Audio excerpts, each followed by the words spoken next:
Number two, the MEK has been a conduit of a tremendous amount of intelligence about the Iranian nuclear program and their missile program. The disclosures in November 2002 were done by about the Iranian nuclear program were done by members of the MEK. Do the MEK know where the nuclear stations are distributed? They revealed, MEK revealed Natanz. What's that? That's one of the principal enrichment sites. Mm-hmm. Iraq, which is another one. Isfahan, where there's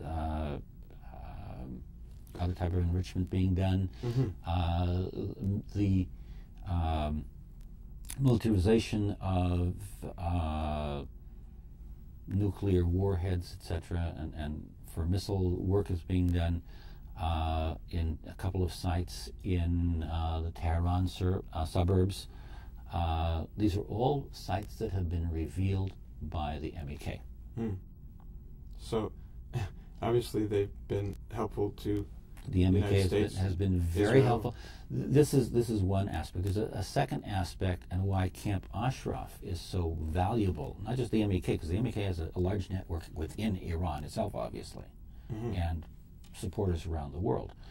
But Camp Ashraf has been of particular importance because the MEK, after being disarmed, didn't sit there. Though they have universities, they have wonderful orchestras and symphonies. They could have been entertaining themselves. Yes. They didn't sit on their hands and say, okay, we're disarmed, we can't do anything anymore. They contacted, they saw what was going on in Iraq, because they were in Iraq. They had been in Iraq for 20 years at the time. So they saw how Iraqi society was being fragmented and literally falling apart and killing itself. And they contacted Sunnis and Shias, those that were not non-fundamentalists, and they contacted Kurds, and they brought them slowly together for dialogue. And they brought together, over the several years, over 3 million Shia into a anti-fundamentalist coalition, a coalition of Sunnis, Shias, Kurds, Christians, Arabs, over 5.2 million, which is almost half of the Iraqi electorate, into what is called the Solidarity Congress of the Iraqi Peoples, which is an anti-fundamentalist organization. It's like a shadow government almost. It's an anti-fundamentalist movement. Yes. And the hope is, if they have enough power and hold together well, I know some of the leaders of that group, again through my contacts with the MEK, that in the next set of elections, which are to take place at the end of this year, you will get a more liberal, better balanced, less fundamentalist oriented Iraqi government that will be less anti-American, less pro-Iran. Because the current government is pro-Iran. Okay. In our last few minutes here, there's going to be an important event taking place in the Ninth Circuit of Appeal in October and November. What's that about?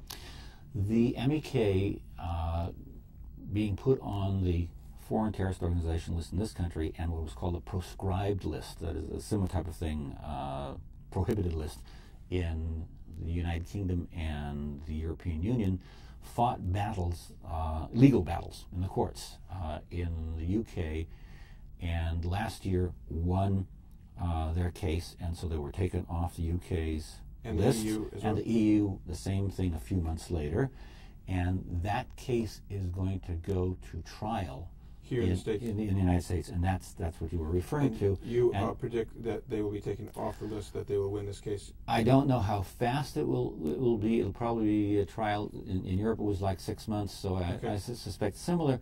But I suspect at the end of the day, because the Ninth Court of Appeals will see the same evidence that the UK and the EU saw, and if it was good enough for British law and then European law, it should be easily as good evidence. You believe it's moving in that direction. Right. And you also believe that the current theocratic style government in Iran will not last another decade.